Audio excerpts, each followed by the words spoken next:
నిజామాబాద్ జిల్లా కేంద్రంలో కాంగ్రెస్ పార్టీ అధికారంలోకి రావడం ఖాయమని, అదేవిధంగా నిజామాబాద్ పార్లమెంట్ నియోజకవర్గం కాంగ్రెస్ అభ్యర్థి జీవన్ రెడ్డికి 1,30,000 మెజారిటీ రావడం ఖాయమని PCC working president MLC Mahesh Kumar Goud, Bodhan MLA Sudarshan Reddy తెలిపారు. నిజామాబాద్ జిల్లా కేంద్రంలో వారు మీడియాతో మాట్లాడారు. ఈ నెల 13న జరిగిన పార్లమెంట్ ఎన్నికల్లో నిజామాబాద్ పరిధిలో ఆశించిన స్థాయిలో ఓటింగ్ శాతం పెరిగిందన్నారు.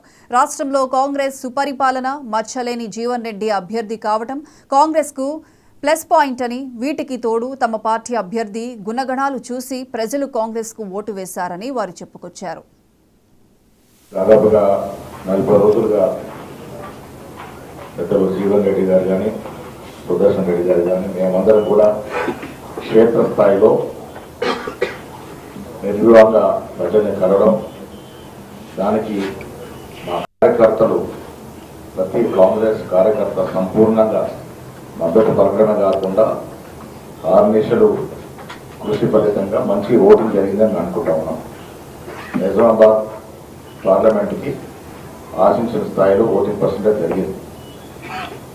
మేము మొదట్లో చెప్పాం, జీవన్ రెడ్డి గారే మాకు వరం అన్నమాట. అభ్యర్థి విషయానికి వచ్చినప్పుడు జీవన్ రెడ్డి గారికి ఉన్నటువంటి రాజకీయ అనుభవం, ఆ ప్రొఫైల్, రాజకీయ చతురత, అనుభవం, ఇవన్నీ కూడా మాకు ఉపకరిస్తాయి. జీవన్ రెడ్డి యొక్క అభ్యర్థిత్వం మాకు ఒక ప్లస్ పాయింట్.